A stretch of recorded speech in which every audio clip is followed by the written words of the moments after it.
It's the Chris Grace Show. I was thinking about how people keep expecting Trump voters to regret what they did. And right now there's a lot of kerfuffle because Chuck Schumer is about to capitulate and vote yes on cloture. As I record this, it's probably going to happen tomorrow. And so the Republicans will not need a 60-vote majority to defeat filibusters so that their continuing resolution can go through and the government won't be shut down. And Elon Musk and Donald Trump will have a lot more control over funding and all that. Generally a bad thing. The other alternative was to shut down the government, which theoretically is also a bad thing. But I would say the argument is that there's a lot of unconstitutional actions happening right now where Trump and Doge and Elon are messing with funding in ways that are not really their right to do so, and the courts are pushing back on it a little bit. But Congress, being dominated by the Republicans, doesn't really have a way to stop it, except that I think all of the House Democrats except one voted against this CR, and then the Senate can stop it by not letting it get to 60 votes because the Republicans have a majority in the Senate, but they don't have 60 votes, which means they need some Democrats to vote on this so that there is no government shutdown. And I think the reasoning is that why not use this? I was going to say, like, there's not many ways that Democrats can resist meaningfully, and this would be one of them. And with all these government shutdowns, it's always like, if we did it, who's going to really, from a pragmatic point of view, who's going to take the blame for it? Who will this be more effective against? And Schumer's reasoning is that this shutdown is going to be so bad that it means.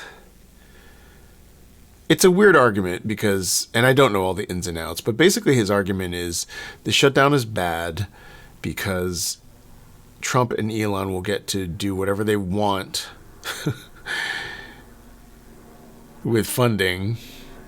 And it's like, aren't they kind of already doing that? And there was these statements that, like, once the CR gets passed, they're not even going to follow it. So it's like, why not make them be more overt about the ways they are skirting the Constitution by not letting this go through and letting the government shut down? And one of the federal workers unions said, yeah, like, shut it down. Anyway, this is all just to say that right now there's a bunch of BS going on, and Democrats across many political viewpoints, center, liberal, left, far left, almost everyone's unified in saying that Chuck Schumer sucks and that they should be fighting more, that they shouldn't be letting it. They shouldn't be. It's like, at least you shouldn't be voting for the shitty thing that lets them get to pass this continuing resolution with just a regular majority, right? Okay, so this is all just to say that I had a revelation, for me at least, which is like, this is why it's more tempting to be MAGA than it is to be a Democrat. If you vote for Donald Trump, if you voted for Mitch McConnell, if you supported J.D. Vance, if you like Steve Bannon, you might be misguided, you might be hateful, you might be incorrect, you might not care about illegality, you might not care about constitutionality, you might not care about treason.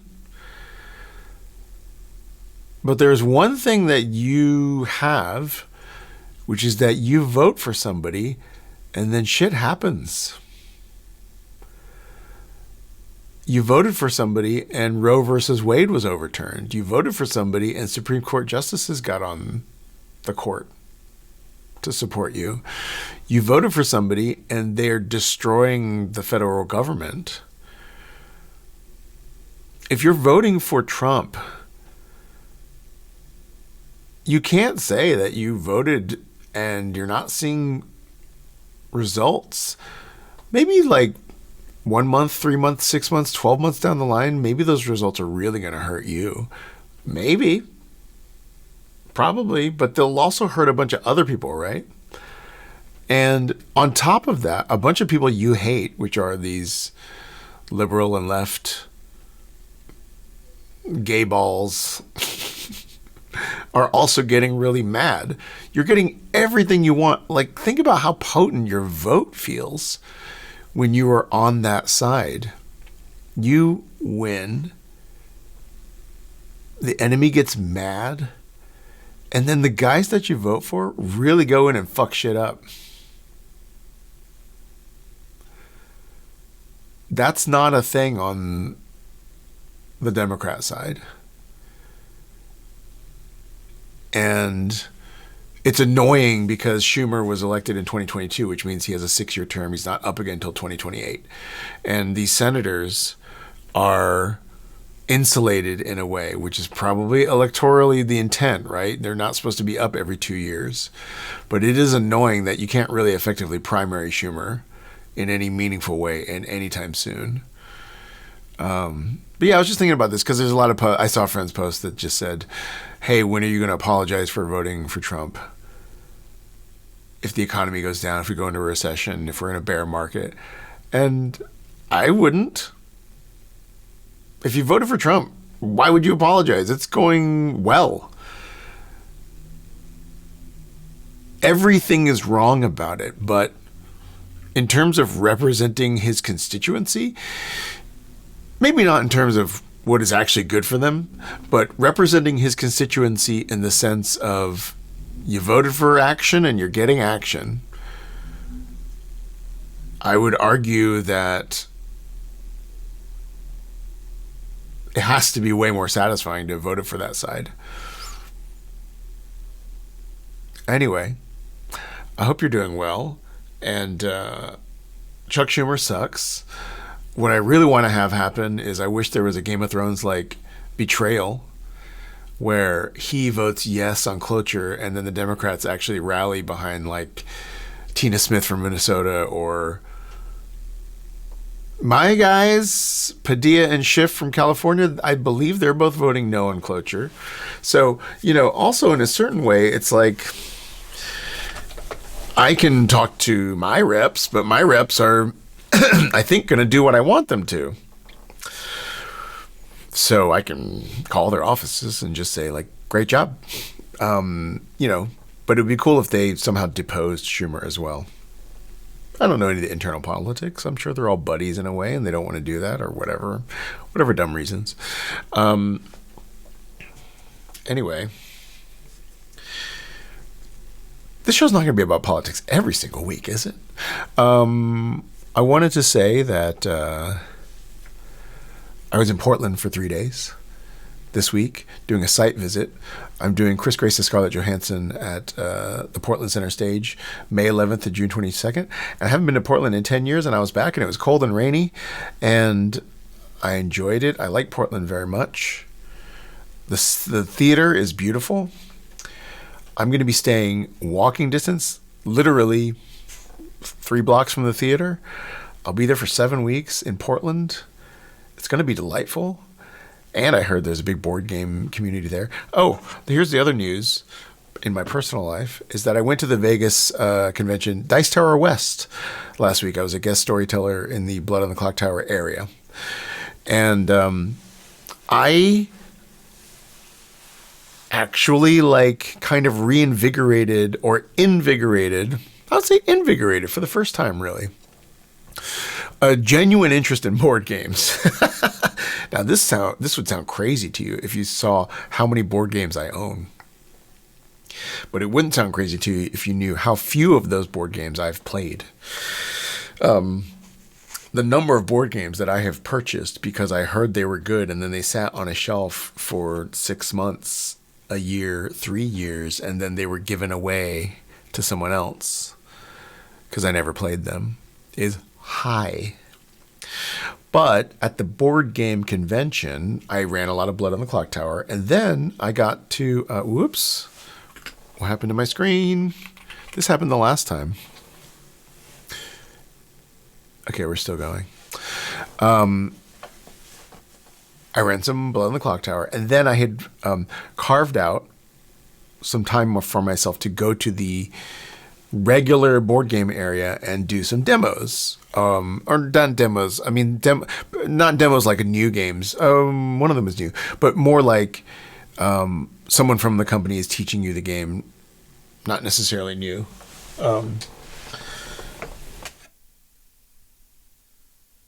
Here's one of them.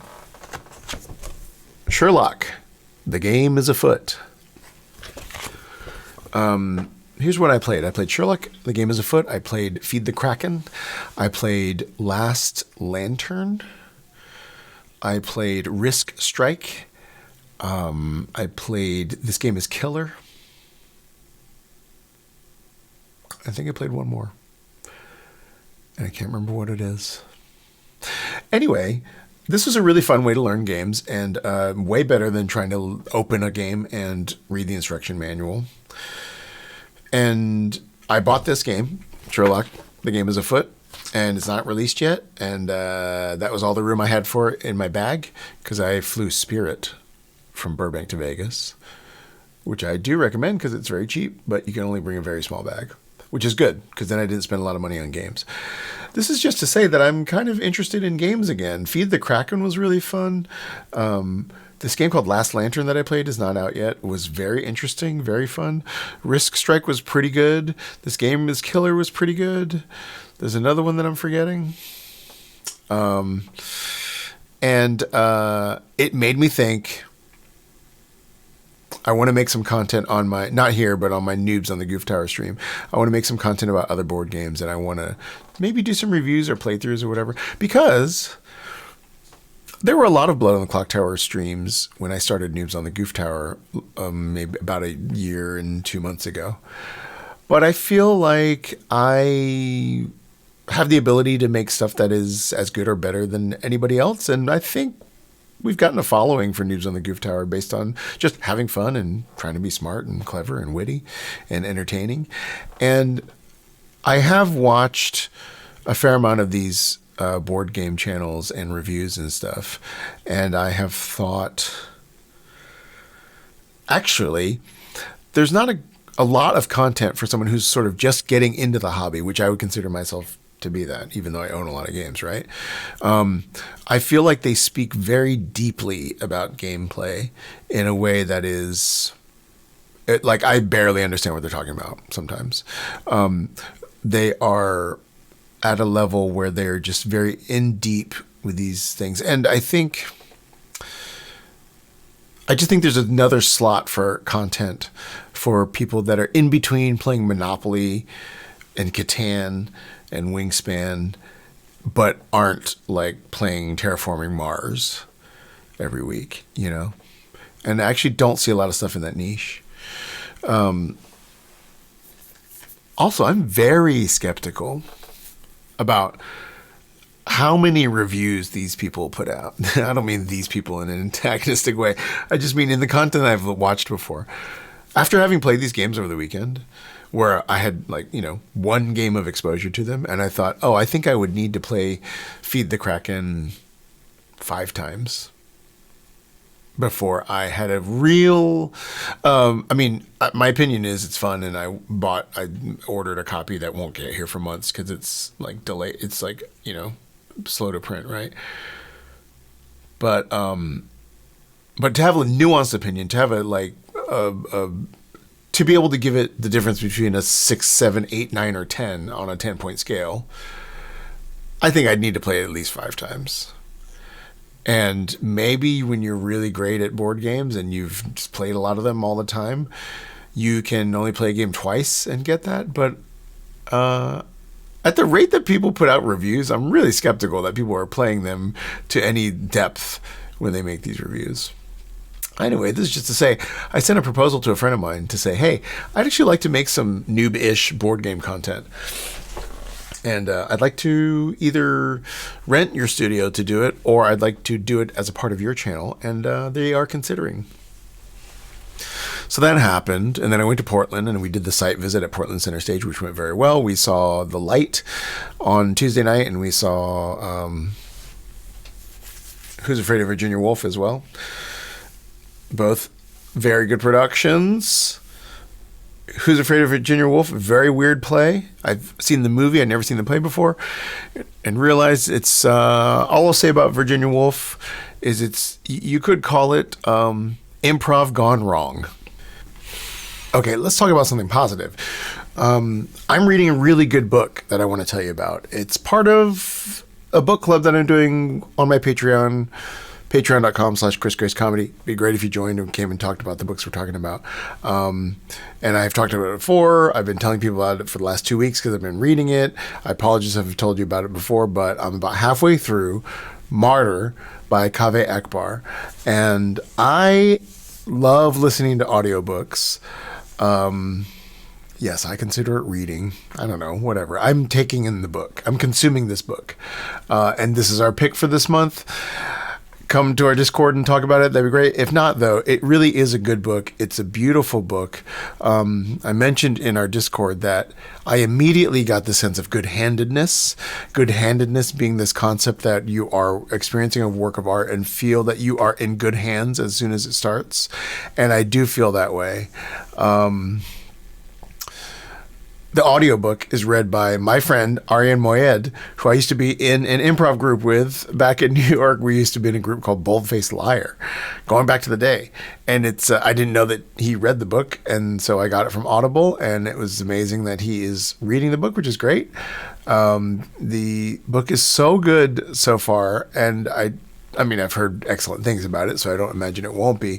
But there are, oh my gosh, I just read this phrase where he said something, a man burst into tears like a lotus bursting into a tantrum of blades. And I just heard that, and I just for a second just went, oh, what a phrase. There's a lot of moments like that in the book so far. And it's kind of a dizzying spectrum of perspectives so far, which I, sometimes you read a book and there's one through line, and then every other chapter it goes to somebody else.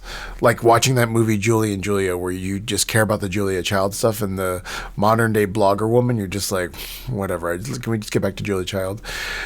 Or sometimes in Game of Thrones or Song of Ice and Fire, you feel that way. Or man, I remember there's one whole part of like the second book of The Name of the Wind where he goes and just like has sex with somebody, with a woman for like a really long time. And it's just like, come on. I haven't really felt that in this so far. The diversions or the different angles of how to tell the story are so far to me like all pretty interesting. So the main character, Cyrus, I am very attached to, but I also like hearing these other histories that sort of intertwine with his primary story.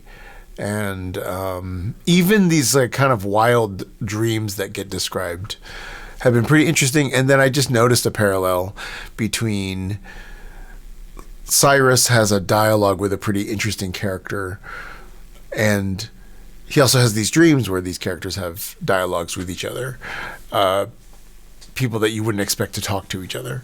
And so I just realized that there's kind of a parallel between those dreams and between this conversation about, I don't even know if it's a conversation about art, but it's a conversation where he is encountering a presence that resonates with him. That's all I want to say. Anyway, I have heard this book is really good, and it's living up to it so far. It's Martyr by Kaveh Akbar. I definitely recommend it. So, who knows what's coming next? Life is crazy, but I hope you have a good day, and I'll see you next time.